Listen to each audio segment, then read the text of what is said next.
Alex Bregman is a Red Sox. We'll talk about that, along with all the other news coming out of spring training and closer rankings here on the Friday edition of the RotoWire Fantasy Baseball Podcast.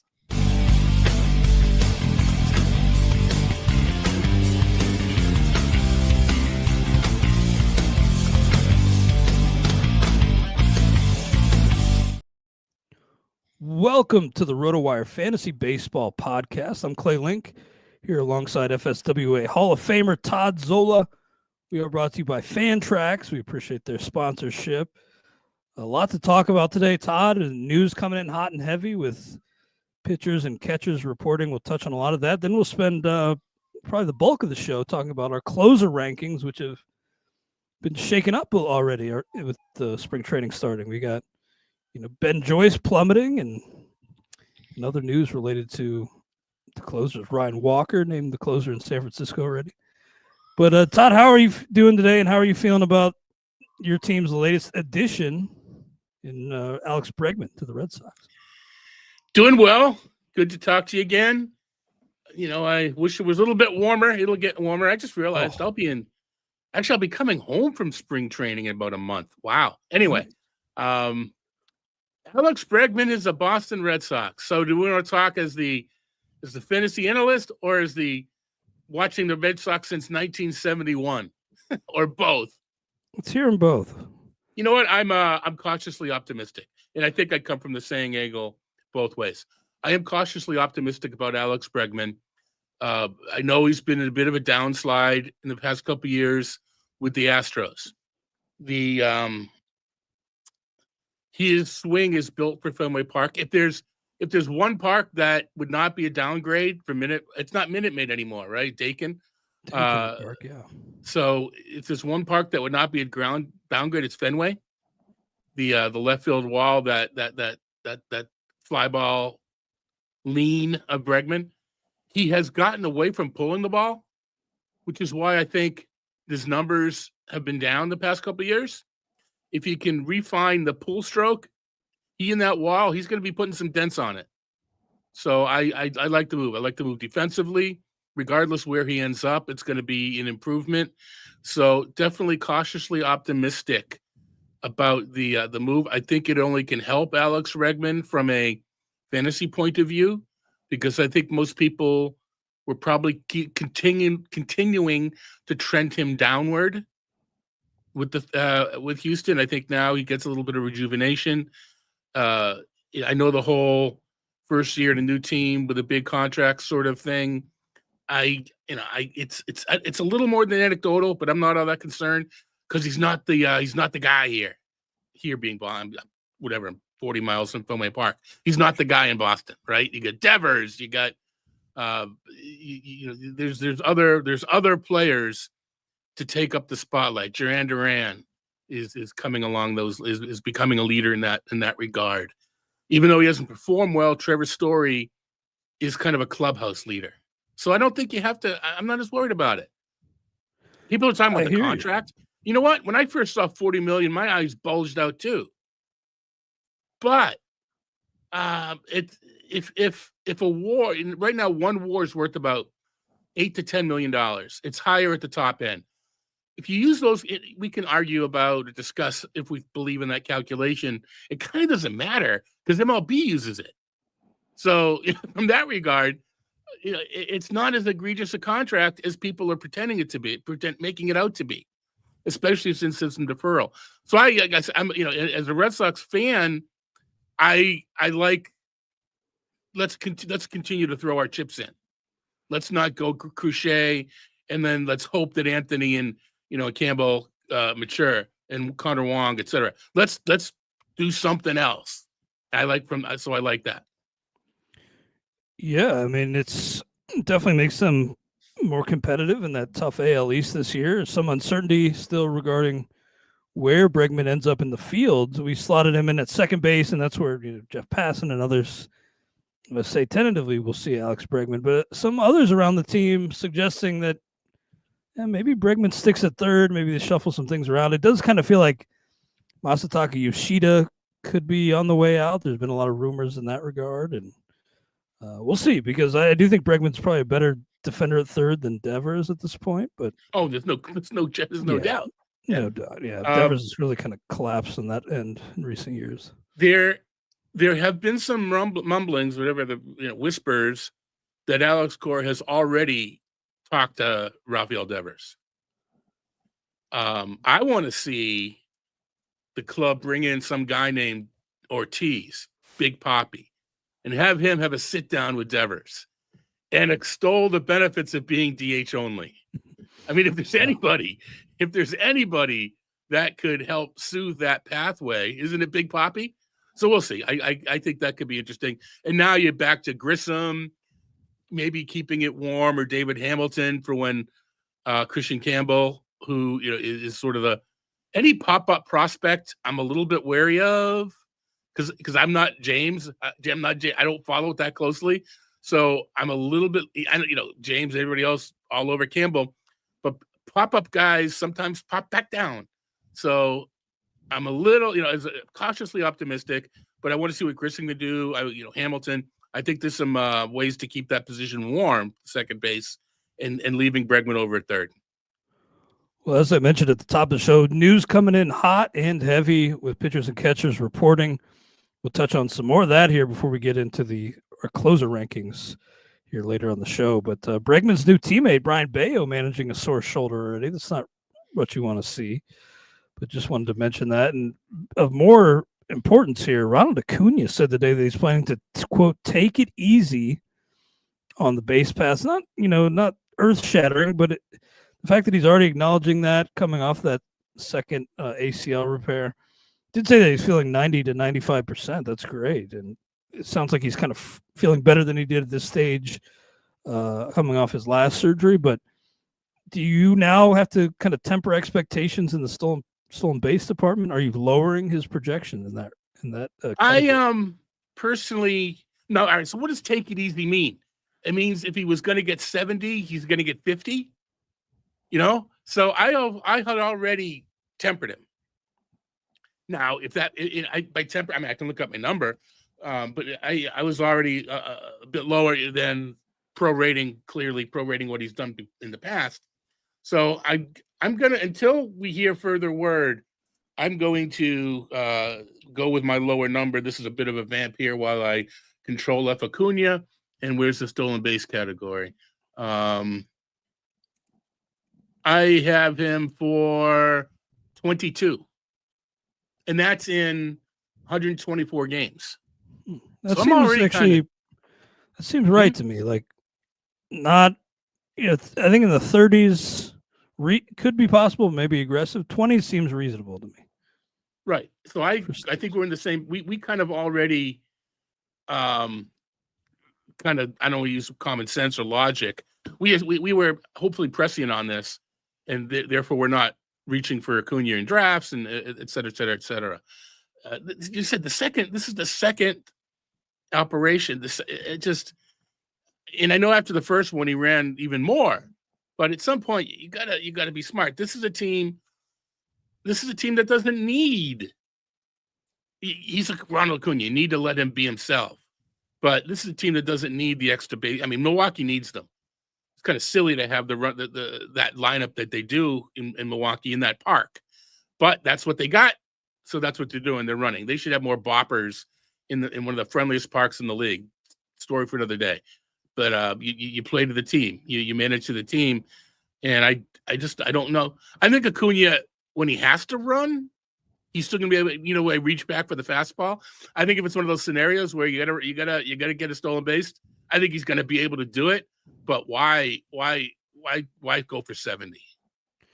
Yeah, don't forget that even before he tore his left ACL last year, he was battling some issues with his right knee in the spring, and could have perhaps affected his production when on the field prior to the injury. So the knees are certainly starting to become problematic and worrisome for me with Acuna. I'm not lowering my rank right now because, as you said, we already kind of built that in, but definitely something to note that he's already stating explicitly that he's planning to take it easy. And he is, he's a big guy. I mean, he's a pretty big guy. I mean, remember when we saw him in the AFL his back, shoulders, they were so broad. I was like, I mean, wow. Mhm. I mean, I just couldn't, it was like a billboard. So, I mean, this is not a, you think of these, these athletes a little bit, smaller. This is a big dude. Yeah. So I think you do want to start to take it easy. Well, next up, Shane McClanahan, no limitations this spring. Not a huge surprise there. And typically, I want to avoid these types coming off injury in their first year back, but McClanahan's enough removed from his procedure that I am interested, and my interest is only heightened at this point because I do expect around only 150 innings, but he's so good and so showed such a high level before the injury that I'm willing to invest that cost for a guy who ostensibly right now is fully healthy, a full go. I like what McClanahan's at in terms of value right now. I'm going to pull back a little bit, and that's because the Rays pitchers have become so accustomed to pitching in the Tropicana field.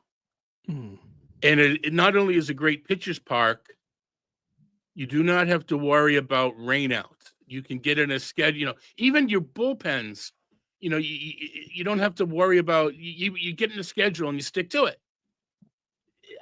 I wonder if that's going to be disrupted a bit by first the weird schedule.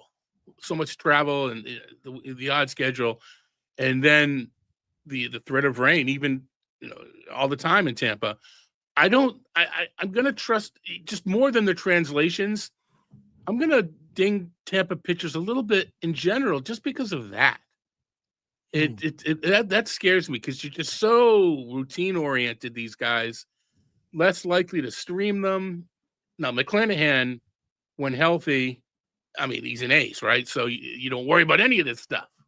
So maybe he isn't the best example, but I'm a little concerned about Tampa pitching.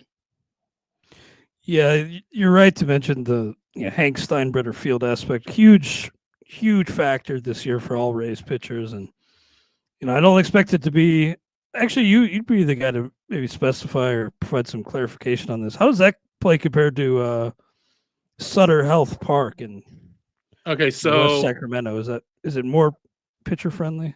Okay, so here's, I gave a not humble brag, gratuitous plug. I guess humble brag and gratuitous plug are different. If you're ESPN Insider, I'll have a piece coming out on the parks. It's an interesting comparison because in both cases, well, I'll start with Tampa. Steinbrenner Field is modeled after Yankee Stadium, so the dimensions are the exact same. Now, Tampa is the weather's different. It's warmer, and there is the humidity, which both will help the ball fly. So, I think that Steinbrenner Field will play a little more hitter friendly than Yankee Stadium. Really? Keeping in mind, Yankee Stadium is actually a slight pitcher's park. I was kind of comparing Sutter Health to Steinbrenner.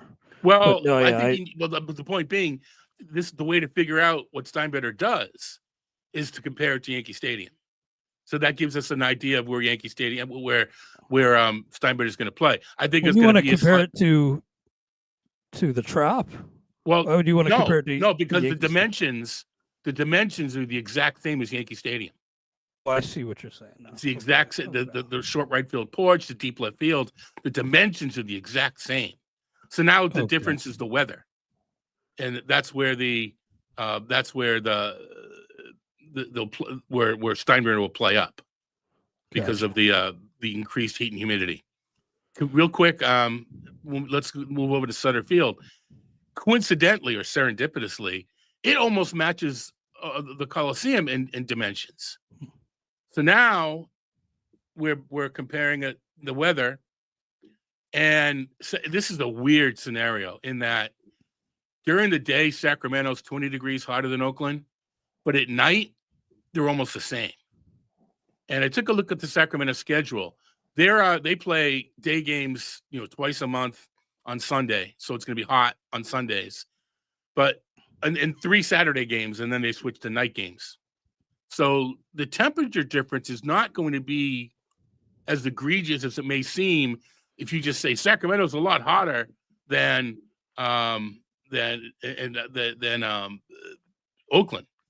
So, but I think it's going to be a bit hotter. Oakland was a bit windier. So and the other thing being Sacramento, part of the PCL, its park factor was like 57 or 60, something like. People think it's an extreme pitchers park, but that's because it's being compared to the PCL, where they're all launching pads and/or at altitude, like Albuquerque. If you take the 10 best hitters parks in MLB, and we set up our own division, separate division with these 10 hitters parks, the 10th best hitters park is going to be an extreme pitching park because you compare it within those things. So throw out the window baseball prospectuses, park fact. I love the fact that they do it. Don't throw it out if you're in a PCL fantasy league, right? But throw it out if you're if you're trying to figure out how the Athletics are going to do. It's weird. They're not even going by Sacramento. They are the Athletics. That is their name. Is the Athletics. Yeah, no city designation for the time being. But anyway, I'm calling Sacramento neutral. Okay. I don't know, but I'm calling it neutral, and I'm calling to answer your question 15 minutes later. I'm calling Sacramento neutral, and I'm calling the Trop, the new Trop Steinbrenner. I'm calling that slightly hitters park. I'm looking forward to drafting a couple athletics in that environment. Well, to answer a question in the chat here, we will be getting to our closer rankings here momentarily. That will be the majority of the show. Thanks for bearing with us here. Just wanted to mention a couple other quick things. Mets suggesting they're going with a 6-man rotation. Tyler McGill stretching out, and Spencer Steer battling some lingering shoulder soreness. Could be limited to DH early in the Cactus League schedule. Not what you want to see for a guy who's, dealt with that at the end of last season. You'd expect that after the long off season, he'd be back to full health, but it's lingering all the way from last fall. So that's a little troubling with old Spencer Steer there in Cincinnati. So he was going to play left, and Candelario. So I'm trying to think who would play left field. To try, to keep his bat in the lineup at designated hitter. Yeah, if there's one guy you wanted to have in the field, it would be Spencer Steer because there's not as much flexibility around left field. Well, we'll see. I mean, you can go with the right-handed, the left-handed platoon guys, but you want Steer out there. Yeah, some moving parts there in Cincinnati, and manager Terry Francona has said he's going to be moving around the likes of Gavin Lux, Jamer Candelario, and others, just to get a feel for where they are best suited, and then he'll decide on his order to start. I wonder if Noelvi Marte maybe squeezed off the roster to start. We'll see. I think early he might be. Yeah, he kind of fell like a rock in our recent draft and doesn't really. I think doesn't he need to show that? Yeah, he needs to force their hand, I think. Doesn't he need to kind of reestablish that he can play the game? I think so. All right, well, let's take a real quick break. For those of us in the live stream, we'll be back in seconds. We'll pause briefly for a quick word from our paid sponsors.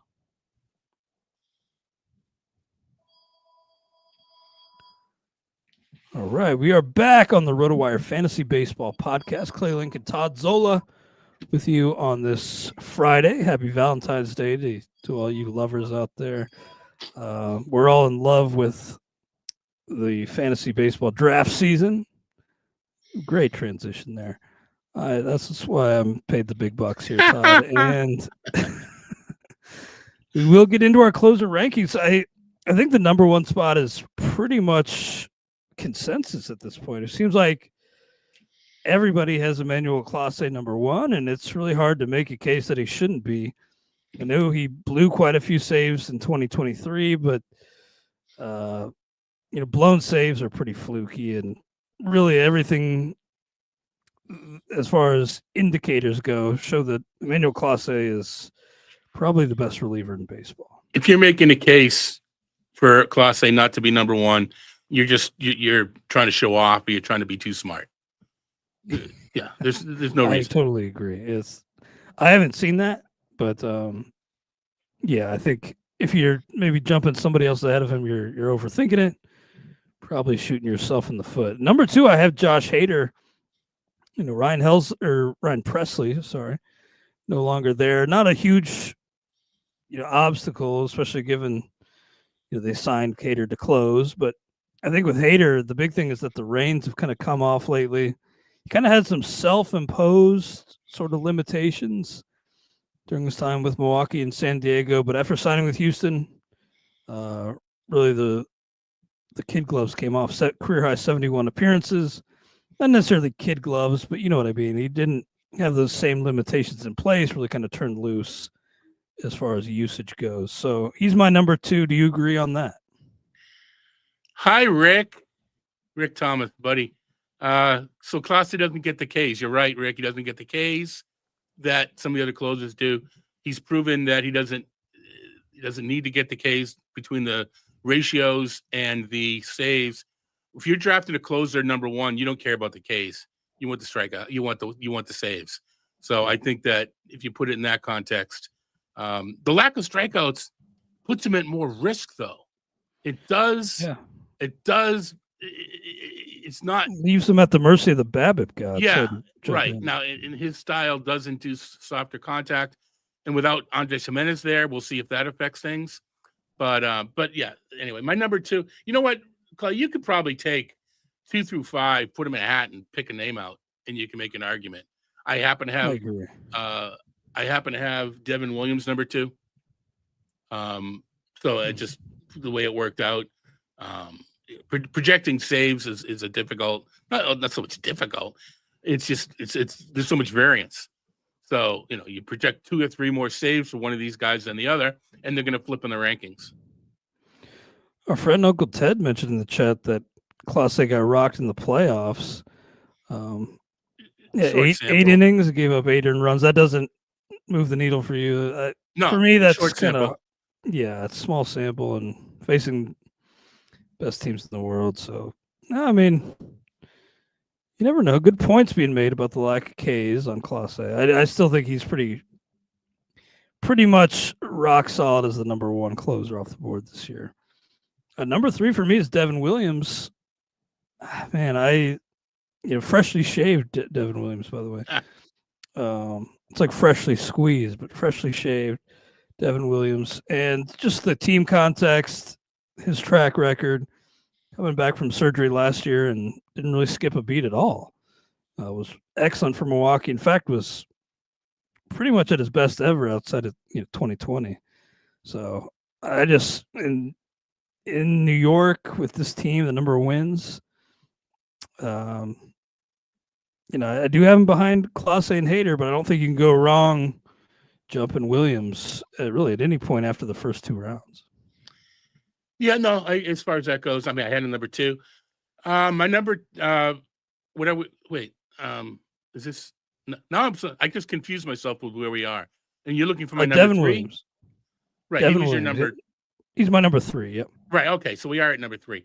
All right. So I had Ryan Helsley at number 3, but he's dropping a little bit now because I've adjusted the St. Louis team's wins, which adjusts the number of saves down. Oh yeah, they're gonna stink. He's tough, just Helsley, because he had an inordinately high number of saves last year, so I think that's driving a higher expectation for Helsley. But he's just so good. But I kept him high because I thought he might be traded, but I don't know if that's going to happen now. So Raisel Iglesias and Josh Hader, they're neck and neck. If you want me, I'll choose Iglesias, but it doesn't matter, just another name in there. But to me, Iglesias and Hader, all these guys are neck and neck at this point. Mm-hmm. Yeah, it's so hard to differentiate in this range, but that's what we do. And by a hair, I do have Devin Williams over Raisel Iglesias, who I have 4. And, Iglesias, I believe, like Helsley, is entering his final year of his deal and could represent a slight trade candidate. I could see it, but man, what he's done, Raisel Iglesias, with Atlanta has been really unbelievable. He's it's kind of been a match made in heaven for these two. Yeah. A match made in heaven and a match made in hell. If you remember that that SummerSlam. But Iglesias, let me just look into this. In his 2.5 seasons with Atlanta, 1.96 ERA, 0.92 WHIP over 151 in the third innings. And there was a short stretch where he wasn't closing, so the save numbers are a bit skewed as far volume of the saves. Yeah, and I mean 0.74 WHIP last year, cut that down, and I mean did have a 1.99 BABIP, so yeah, I mean can't really get much better than it was last year. Right. But on that team, if you're in the market for an early closer, I think you could pop him. I did recently move Mason Miller down behind him, mostly because of team context. I could see Miller, though, right here with any of these recent guys we mentioned. I can't. It's not the talent. You mentioned it. It's a team context. Yeah. Last year, you just don't see enough save opportunities for him to be a top 5 closer. Yeah, last year, 2.84 ERA, 0.88 WHIP, something like that, 104 strikeouts, 28 saves. And he was the 9th or 10th best closer last year. What of those numbers? What is he going to get better? You just mentioned BABIP, and I mean you can get a little bit lucky and get a little bit better, but I don't think you can predict that he would do better. And that team, all right, if it wins, I don't know, 10 more games, he gets 5 more saves. I'm not so sure that that's enough. I mean, I want Mason Miller the pitcher, just team context. I can't spend a top, and he's going like number 4. I think he's like ADP fourth or 5th right now among closers. You can't spend that high of a draft pick and bank 30 saves. You need more than that. Mm-hmm. Yeah, no, I hear you. I love the arm, but you're probably right that you just got to be realistic about the team. More, and the chat's kind of alluding to this, Clay. More important than our rankings. Are you shopping in this tier? I haven't yet. In the draft we're doing recently, I got, who did I grab first? I got Robert Suarez as my first closer, than Ryan Presley. So I have not, and in my other drafts I've kind of avoided it. Though the chat's saying that, mentioning the success people have had in recent years drafting closers early, maybe that's something I need to reconsider, because you need to get that first one at least locked in. And it depends who you. A different chat could be saying that they've torpedoed their team because they've done it. It all depends on who you pick and who you end up. Cherry picking. Not just that; it's then who did you end up with instead? Yeah. So I don't think there's a wrong way of doing it. I just still have such a hard time investing such a high draft pick on a commodity that you can get later. In theory, yeah. A lot of those guys, it feels like the bust rate grows exponentially as you move down the closer list. And maybe that's not always the case with other positions, but it is just to pull that trigger and hit the draft button on a closer in the first few rounds. Just always feels wrong, doesn't it? Even if you've had success doing it. It just feels wrong to me, because it just feels like the sucker play. But I think part of it is that we are in draft and hold mode right now, and you don't have the opportunity to pick up Ryan Walker if he wasn't taken. I'm trying to think right now. Yeah, it's Ryan Walker, but this time last year he might not have been drafted. I think he was, and the point being, Justin Martinez. There's no opportunity to pick up those guys in a draft and hold. Whereas you still can do that in a waivers league or a fab league. So I think that's part of it too, is people want to get their closer in a draft and hold. And the way I'm approaching that is I'm looking at the scenarios where there's a tandem, like Presley and Hodge, like Martinez and Puck, where I'm going to try to get both. And especially if you can use the second guy anyway in a draft and hold, right? If you can use the second guy as a ratio stabilizer, he's not going to go to waste. That's what I want to. That's where I want to fish. So a lot of Presley, because I'm not convinced Presley's going to stay healthy. I mean, I'm not backing off Hodge. Estevez and Ursic is another scenario. I'm not convinced Estevez is going to get 35 saves. Yeah, I didn't love the Presley pick when I took him in this draft and old, but I thought at the price it made some sense because I do see him as the clear 1A there. But performance trends on Presley have been pretty troubling. Yeah. And injuries, as you suggested. So now, I was kind of hoping to pair him with Hodge, but it didn't happen. You mentioned Suarez. I love Suarez. But there's rumors he could be traded. He's getting a little bit up there in age. If you draft Suarez, you got to draft. Well, you don't have to, but try to draft Jason Adam because he's the kind of guy I just mentioned. You can use Adam anyway. You can use Adam as your ninth pitcher in a week where you don't like your starting pitching matchups. By the way, Kyle Hart, just wanted to mention since we're talking about the Padres, Kyle Hart back from the KBO. Got to expect he starts for the Padres, but we'll see. Not as much success that Eric Fetty had when he went there, but the KBO has become kind of a laboratory. And pitchers like Hart are going over there. Sometimes they're learning the pitch backwards. In other words, go out, start with your breaking stuff, and then your fastball feeds off your breaking stuff. I'm not as optimistic about Hart, maybe because he was a Red Sox farm guy and followed him a little bit. But you definitely, if you're looking for a 35th round of a draft and hold, there you go. Well, back to closers. Ryan Helsley is my number 6 closer on the board right now, behind Emmanuel Clase, Josh Hader, Devin Williams, Raisel Iglesias, and Mason Miller. But we have another roundtable ranking set going up in about a week, and I might have to adjust Helsley because, look, I mean, shout out to our friend Rob Silver. He was mentioning on Twitter just yesterday that the easiest over-under for him on the board this year is the Cardinals under. And it says definitively they're not winning 78 games. That's already a pretty low number. They seem to be kind of in a weird state where they can't trade Nolan Arenado, and they're trying to embrace a youth movement while also staying quasi-competitive. But it does not look good for them, and that does make me think that Helsley, far more so than a guy like Raisel Iglesias in his final year, Helsley is a trade candidate, could still close wherever he ends up, but like with Mason Miller, I think the team context is going to drag him down a bit in my next update. Yeah, and we are so recency biased. He was just the number of saves last year was just inordinate. It was just it was just higher than probability suggests. So anyway. Mm-hmm. Helsley's got great stuff, but he has had some injuries, and the guy who throws that hard, you do kind of worry about it. Did start throwing his slider a bit more last year and had great results. But there's a great pitch to introduce if you're trying to avoid injury. Who's that? That's a great. You're throwing a slider. It's a great way to try to avoid injury, right?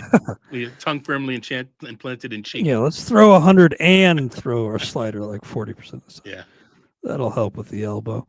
Edwin Diaz next up. Should he be a little higher for me, Todd? I like Edwin Diaz.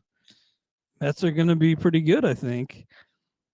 Came back and fit right back into that ninth inning role, did his thing, but I'm going to make the ninth, depending on how far I drop Helsley. So, I mean, he's top 10. I have Diaz top 10, but I don't have him top 5. I mean, he was ranked top 5 coming back this time last year, having missed a year. People were putting him top 5. I think that's a little bit aggressive. Yeah, he did blow 7 saves and 27 chances last year. So while the numbers were pretty good, a little bit shakier than he had been in the past. And the Mets have shown, well, mainly because Diaz has gotten hurt, which I think is the other thing. They have shown a little bit of ability to maneuver their bullpen around to make up for it. So I do think that Diaz is a little bit scary. Is there anybody in there that in a draft and hold you might want to snag? I mean, AJ Minter's got experience, but he's still, got that hip issue. That's part of the problem is there isn't there's several, right? And we're not exactly sure how it's going to flesh out this year. So, but and the lefty righty matchups the Mets have used in the past too. So I don't know that there is somebody who is at the top of my speculative list for the Mets. Here's a sleeper name if you want one for draft and hold. Dediel Nunez. Yeah. So they were mentioning that he's healthy, no restrictions at camp, touching 96 already. And, we have him fourth in the bullpen, but he could leapfrog some of those guys and become a ninth inning option. 48 Ks in 35 innings last year. Teams with playoff / World Series aspirations, I think, are less likely to go to a guy like Nunez, even though he probably deserves it. I think, you go to the more tried and true, but maybe not as good setup men. True, but some of these names could be wiped out by the time if there is a change there. But just a guy to keep in mind. Could be an X factor for those Mets this year. Next up for me, Felix Bautista at number 8 on my closer rankings. We got some good news on him. Couple of news items this week. GM Mike Elias said that Bautista has, quote, a very good chance of being part of the opening day roster. And then the next day, Bautista himself said he's about 85%, but he's confident he will be 100% by opening day. Could still maybe ease him back into closing duties, but no real doubt in my mind that he will wrestle those back. And I expect the Orioles to be a team that pushes 90 wins. Bautista this year is like Diaz last year in that didn't pitch, was so good when he did pitch. I'm concerned of another injury, concerned of him not using back-to-back, and the difference at this range, you don't want to lose any playing time. I have Bautista 12th because he's good, but I can't have top 10 just because I think there's a lot to be concerned about as far as a recurring injury or just slowing things down. The problem with the Orioles is I don't know. It's not Cano. I don't know who's next. I don't know who we haven't gotten to him yet, but I'll take Pete Fairbanks. I'll take the injury risk because I'll get Uceta a little bit later. I don't know who to take. I don't want to use the word handcuff because I'm trained not to use that word, but hedge, or who's my insurance policy for Bautista. And that would, I don't know that it's Cano. Would you take a guy like Andres Munoz over Bautista? They're right. I think I have back to back. That's okay. Close. Yeah, that's I do. I have Munoz 11th. I have him back to back. Yeah, Tanner because Scott, of that maybe? I would. Yeah. But Munoz is Seattle has shown that they'll play little games. Now, Matt Brash, I don't think the last report was all that optimistic. So that's one fewer, barrier to potentially get some saves. But I don't think Munoz is every opportunity, 70 or 80% of the saves. I don't think Munoz falls into that category. But the drop-off's pretty quick. The drop-off from I trust these 7 or 8 to the there's a steep drop. It's not gentle. It's kind of like you have your group of 7 or 8, and then Yeah, good call. Well, we'll get back to our closer rankings here momentarily. I want to thank our chat for really, popping off and having some good stuff to say, helping each other out too. Love to see the community, talking through some trade scenarios and helping each other out. That's awesome. We'll bring you a quick word from our sponsors here, including Fantrax. Fantrax is the most customizable fantasy platform in the industry, offering the greatest fantasy experience for your dynasty, keeper, redraft, and best ball leagues. Coming from another service, Fantrax makes it easy. Fantrax can import any of your current leagues and customize if needed. Fantrax offers the most in-depth player pool in the industry, including minor league players.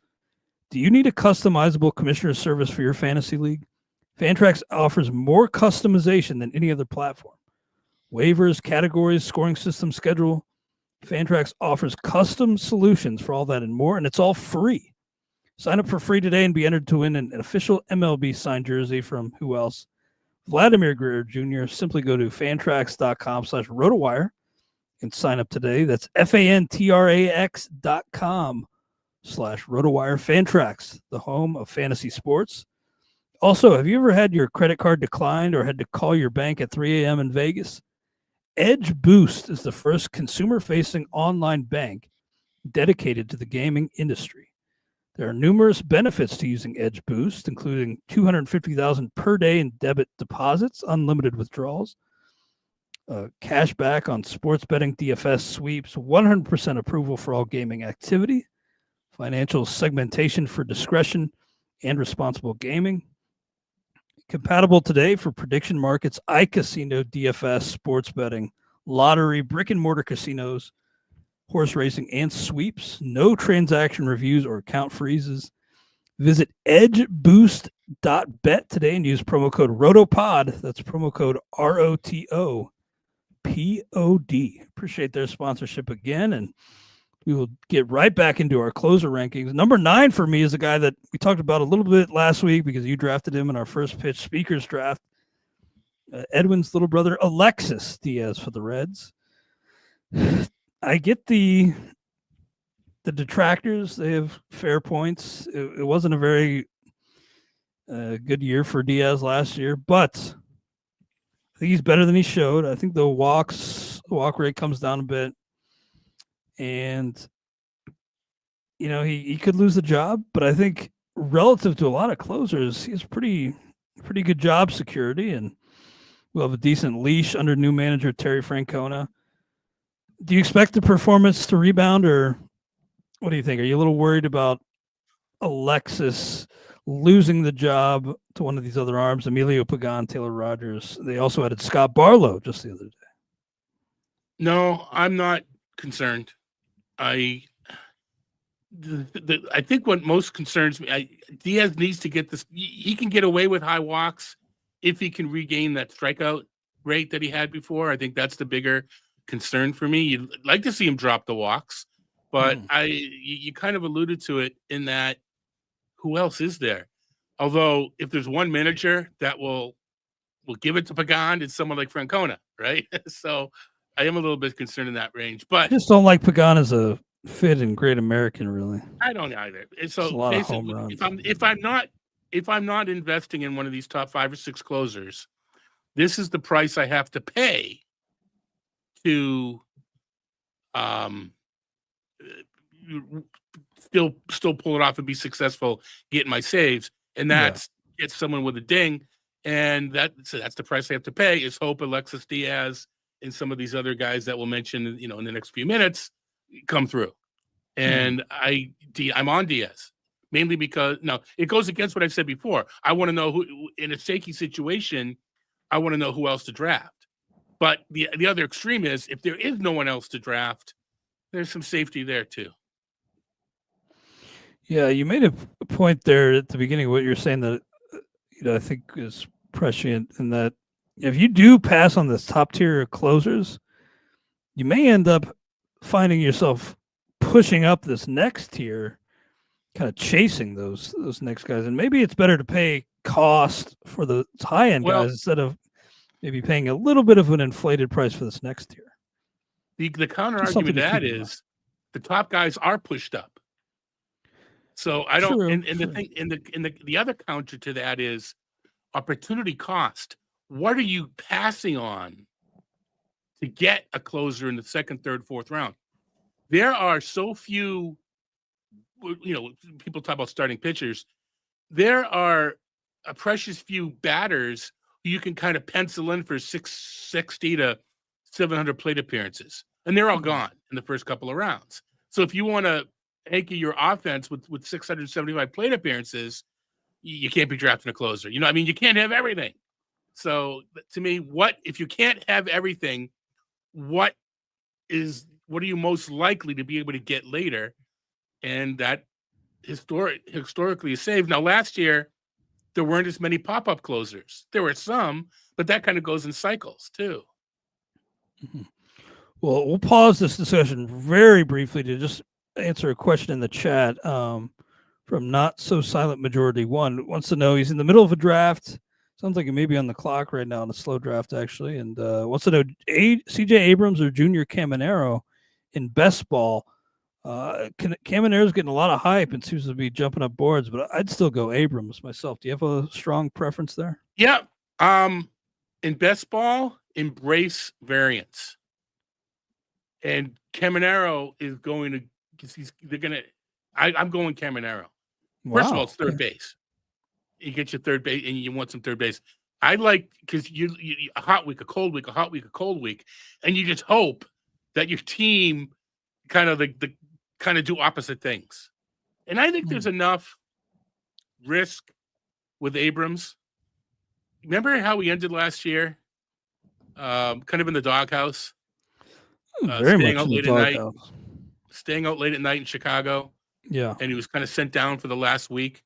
That could be a learning experience, and I think that's what the club hopes it becomes. But there's a little bit of risk there, and ultra safe player, probably too safe, except best ball. Embrace the variance. Mm-hmm. Well, that surprises me a little bit, I have to say, because for me at first glance, I thought, I'll take Abrams. But hey, you're in a non-best ball. I'm with you. Yeah, you're a Hall of Famer for a reason. So I put stock into what you're saying there. I wish I could play more best. I do think it's different. I think that last year I found myself thinking that C.J. Abrams was going a little bit too high, so I'm going in like the third round in some leagues. Now I think maybe because of how things ended with him, that disciplinary demotion to AAA, I think maybe he's fallen a little bit further than he should. Still a nice, well-rounded skill set, maybe some upside still to be tapped. I think there is. I think it's going to be a learning experience, and I'm still on C.J. Abrams. This is more the best ball thing for me.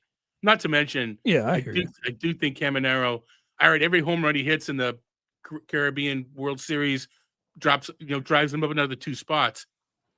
I think there's something there. Scouty type people are very, very high on Caminero. Yeah, I keep hearing rumblings and seeing him jumped up high. I get the excitement. I still think Abrams, the pedigree, his first half last year was stellar. Yeah. I still think he's the guy. But you make a good point for Caminero. I also want to mention too with Abrams that when he was sent down, there was some rumblings, maybe more than rumblings, maybe reports even. I forget exactly who said it, but suggestions that it wasn't the first time. Like not necessarily in that exact scenario of him staying out past curfew and on a night before a day game, but just disciplinary concerns maybe. So maybe it's not completely. Maybe there's some lingering like character concerns, but the Abrams did address that demotion for the first time publicly the other day, and both he and the team seem to think that that will be beneficial in time. He'll learn his lesson. And I'm going to give him the benefit of the doubt for now. But back to closers, I have Robert Suarez 10. I mentioned I drafted him in this first pitch speakers league. It seems like you're a little bit less enthused about Suarez. Oh, I'm actually more enthused. Oh yeah, I get that there's trade. No, I think I have him top. If I drop Helsley, I have Suarez top 8. I just think I think the smart play is to back him up with Adam. That's all. Yeah, I love Suarez. He's already going to be 34 here on opening day. Of course, had that stint overseas. Yeah. Trade rumors. A lot of trade rumors with that San Diego team. It seems like they're going to be holding on to Dylan Cease for now, and who knows? But for his current situation where he's at, I like Suarez quite a bit. Just sneaks inside that top 10 for me, and actually. He may jump just outside of that because we got some confirmation just the other day from the Dodgers and manager Dave Roberts that Tanner Scott is going to see the brunt of the saves. That was the wording there, according to Jim Bowden. Same word he used last year. Did he say brunt last year too? Yeah. This time last year, I asked you exactly what is a brunt, and that had to do with Evan Phillips. And I say it somewhat tongue in cheek, but Evan Phillips was getting the lion's share of the saves before he got hurt.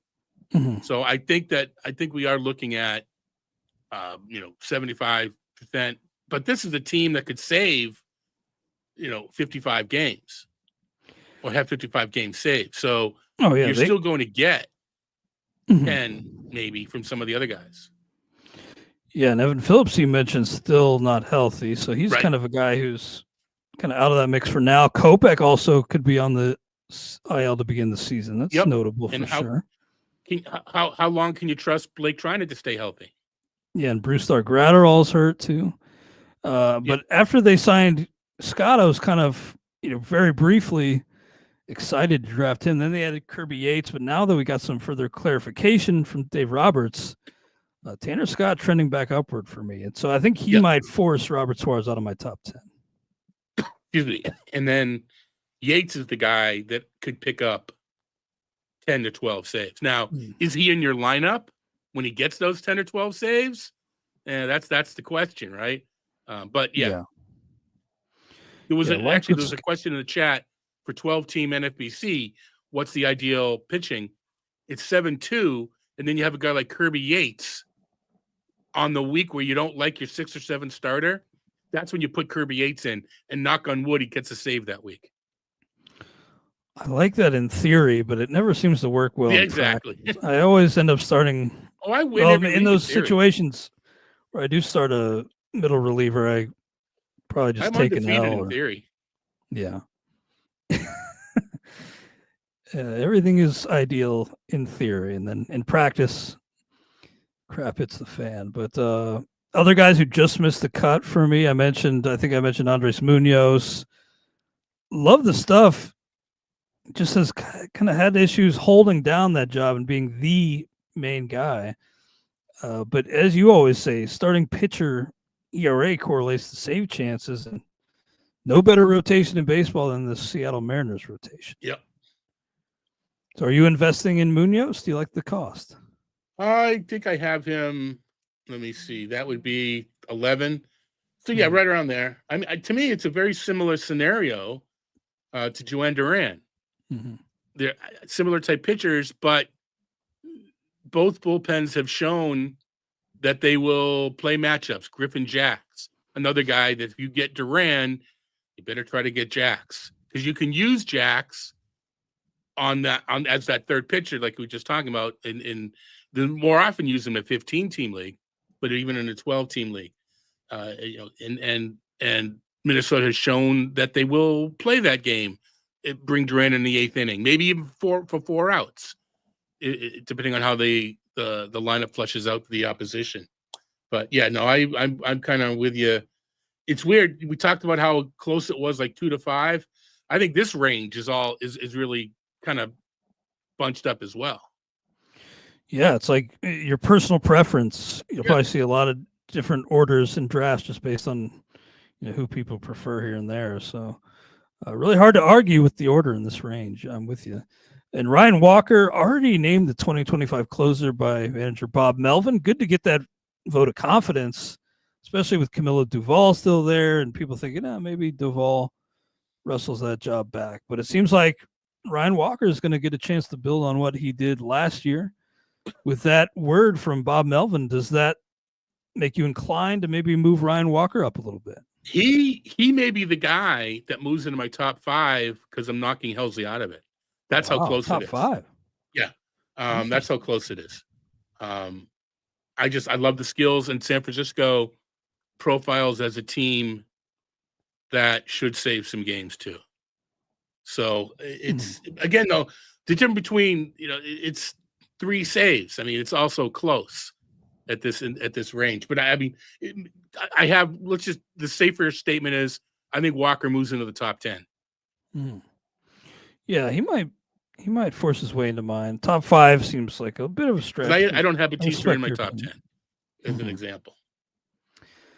Yeah, I hear you. I like Walker. Maybe I need to dig in a little bit to see if he can maybe sniff that top 5. For me, he's still outside the top 10, but it's important to have your preferences here. So I really got to dig in on Walker. And then mentioned, I think earlier too, that Kenley Jansen signed with the Angels, the most Angels signing ever. Jansen only 31 saves removed from tying Lee Smith for third place on the all-time list. So it feels to me that, hey, they brought him in with some assurances. Go chase that next man up on the all-time saves leaderboard. Maybe he gets it next year in 26. Is he going to get 31 saves in that team? I don't think it's out of the question. No, it's especially not if he gets question. almost every opportunity. If I had a wager on it, I don't think he's going to get. I'll take the under in 31. He get hurt. Well, it was only a 1-year deal, so maybe to get hurt. Yeah. Showed some health issues with the Red Sox. I'm a little concerned there. Yeah, not a guy I really want to draft, but if you're missing out on closers left and right getting sniped, I think you could probably do worse. But then Ben Joyce pretty much just becomes an AL only draft and hold type, right? Yep. And then also this week we got some word out of Boston that they have not settled on a closer. Could be Liam Hendricks, could be Aroldis Chapman, could be Garrett Whitlock. Yep. I think there were some other names mentioned in that mix too. So it's kind of an open job. Whitlock throwing 95 in his recent live BP session to begin camp. Said afterwards that he's, quote, super healthy, which is better than just healthy, of course. But I think he could be kind of a sneaky guy to pick. I think Jeff Erickson maybe just drafted him late in our draft, kind of like that. Yeah. Coincidental with the news. Smart on Jeff. Yeah, that was smart. I've been looking at, for that very reason, I've been passing on Whitlock, and going elsewhere pretty much for a lot of this draft. But yeah, no, I think you just never know. Mm-hmm. And then I wanted to mention, the closing situation in Texas, and actually we've just gotten some more mentions of Chris Martin in the chat. Some people saying he's this year's Kirby Yates. Big step back for Texas last year after coming off the World Series win, but another team that should, in theory, provide decent number of save chances, right? Right. I know. I know these comparisons like this. What do you actually mean? Martin, much more of a health risk than Kirby Yates. And to me, if I'm going to nitpick in that, if it's a former setup man who becomes the closer and crushes, yeah, all right, I'll buy that. But I think Martin's a bit of a health risk at his age. Why doesn't that team bring back David Robertson? Yeah, maybe they will. Maybe they will. Kyle Finnegan's still out there too. And look, what about John Gray closing? There report. I was just going to mention that report from February 10th. Evan Grant of the Dallas Morning News that the Rangers have had internal discussions about the possibility of using Gray as their closer. Say the innings, higher priority, seem to be the higher priority. But hey, John Gray, if you're looking for a draft and hold type in those mid to late rounds, could be a sneaky closer candidate. Moving to Not closing, so sneaky anymore. Moving to closing isn't always the best thing for an injury-prone pitcher. Getting up, going down, getting up, getting down. Now, as the closer, you usually heat up and you're in.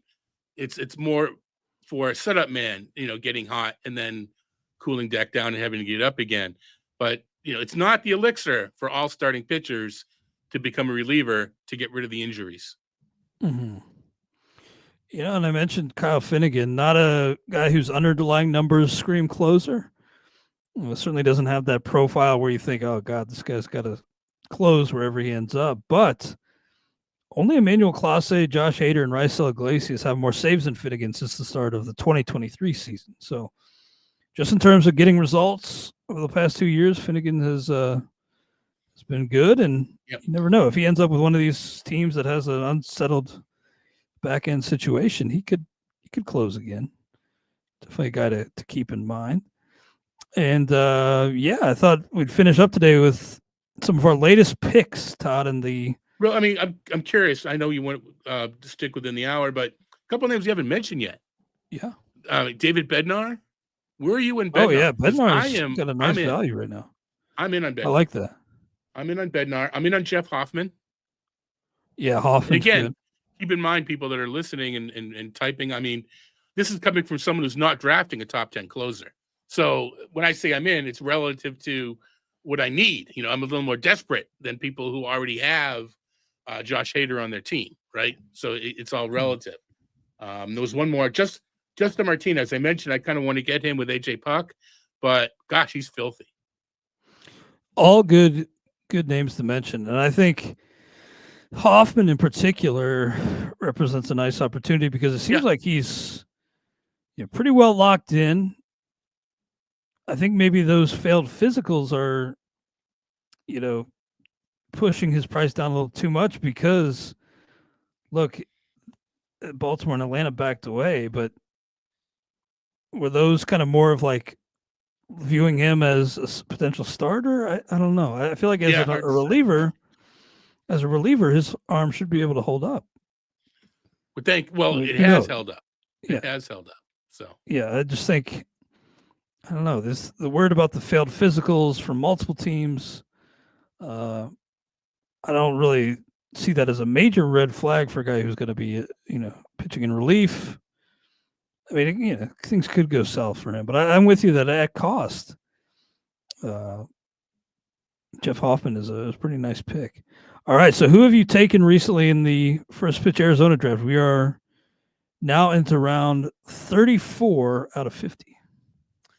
Right, so our friend, colleague, and really good player, Jeff Zimmerman, does some work on the draft champions. And he says, just don't bother drafting a pitcher past round 39 or 40 because he's not going to help you. Make sure you have the pitching you want by the time you get to that point. So I'm concentrating on a few upside starting pitchers in this range: Mitchell Parker, Andre Payante, and Simeon Woods Richardson. And then I was short on outfield, so I kind of filled in a little bit there. But to me, and I'm looking, Jeff's doing that. You mentioned Jeff Erickson and Eric Karabell. Is whether they're reading Jeff Zimmerman's research or not, hard to say. But those are a couple teams with a lot of yellow. I'll be looking at my next turn. I may have to double up on pitching to get what I need before we start taking dart throws in round 40. I was surprised, I suppose. I had drafted Luis Campusano as my second catcher, and then they signed Elias Diaz. It's like, oh, darn it. Then I took a look at the board. Diaz is still available. All right, these guys are terrible. Zola's happy he's got Campusano and Diaz. Well, when you don't draft your second catcher at around 25, and to kind of be guaranteed of a starter, I'll take that. Mm-hmm. Yeah, good points there. Some of my recent picks here, and I hadn't read that by Jeff Zimmerman, but I think that's smart because anybody on the pitching side that you take after round 40, it's pretty much you're not going to use them for the most part unless you're really desperate. So I have, been trying to bolster or at least get some depth starters and other pitchers. I got Orion Kerkering in reserves, Justin Verlander. Who knows? I saw him in that Giants uniform the other day. It's kind of a cursed image, but I got Verlander, then Tyler McGill, Jake Irvin, and recently I picked Trey Sweeney. I only had one other shortstop on my roster in round 33, so I went with Sweeney because the Tigers are finally moving on from Javier Baez at short, and Sweeney, while he does have some strikeout issues, kind of some surprising batted ball numbers, at least in terms of exit velocity, and just a regular. So I figured I'd roll the dice on Trey Sweeney, not a guy I'm particularly excited to draft. And then Victor Caratini, got him along with David Fry. David Fry's going to miss at least the first month or so, but expected back in a DH role at some point. And I actually like Caratini. If anything were to happen to Yainer Diaz, Caratini's looked pretty good, and I think probably could take on more work if necessary behind the plate there. Yainer Diaz is, of course, one of the top catcher options on the board behind William Contreras. And if you're who else you got? Kyle Higashioka, and who else did you got there catching? William Contreras. Contreras, yeah. If unfortunately for you, one of those goes down, Caratini will. This is such faint praise. Caratini will hurt you less than some of the other catchers in this range, at least batting average wise. And that's important for a second catcher. I just want my second catcher to not be actively hurting me for the most part. Yeah. Yeah, I went from draft, I was the first person to draft his first closer, then the last person to draft his second catcher. William Contreras and Kyle Higashioka, kind of opposite ends of the spectrum there. But I think I can get enough out of Higashioka, David Fry, Victor Caratini from that second spot to tread water, at least at the catcher 2 spot. Brian De La Cruz, another guy I got. I don't think the book is necessarily closed on Brian De La Cruz. Maybe Atlanta can tap into something else. All right, man. Anything else on your mind today? Good talk. I just want to mention one other name, Noah Schultz, mentioned in the chat. Okay. Maybe a closer candidate there on the south side for all, 10 saves they get? Maybe. Next year. But Schultz, I don't think the book is closed on him starting, is it? No, I don't. Either way, a good name to keep in mind. No, for sure. It's kind of one of those arms you want and let things flesh out. So let's remind people that this is the weekend that SiriusXM Fantasy flips over to baseball, or mostly baseball. So I'll be with you folks from 11 till 1 Eastern, both Saturday and Sunday, new hours.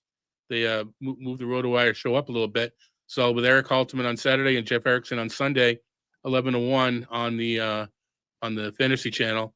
And I was a guest on HQ's pod this week with Ray Murphy and PD Patrick Davitt. So once you listen to this pod, you still, if you want to hear more of my sultry voice, dulcet tones, check out the HQ Radio Pod. It's kind of our annual preseason roundtable.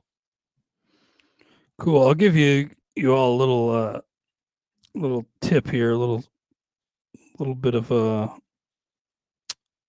foreshadowing on who I might draft here. My next pick, top of my queue right now, around 35, Jhoan Moncada. So how the mighty have fallen. Here we go. Here we go. No, they've already said that he's going to be starting in third. So it won't be Anthony Rendon, that's for sure. Yeah, that's what happens when you only have one third baseman on your roster 35 rounds deep. I'm so old. I remember when Red Sox fans didn't want to trade Moncada for Chris Sale. Yeah, man. How big, baseball moves at such a fast pace.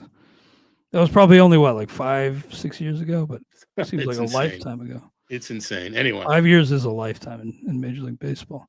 Well, great stuff, Todd. Appreciate all of your insight. Thank you all for the lively chat today, coming by to hang out. Appreciate all the discussion and the back and forth. A lot of fun. Hope you'll join us next week. We are brought to you by Fantrax, and of course the pod now up every day of the week. So let's get ready for the start of the season. We got some runway here and time to turn over as many stones as we can and look as closely as we can at the options on the board. Thank you for joining us, and we'll be back next week on the RotoWire Fantasy Baseball Podcast, brought to you by Fantrax.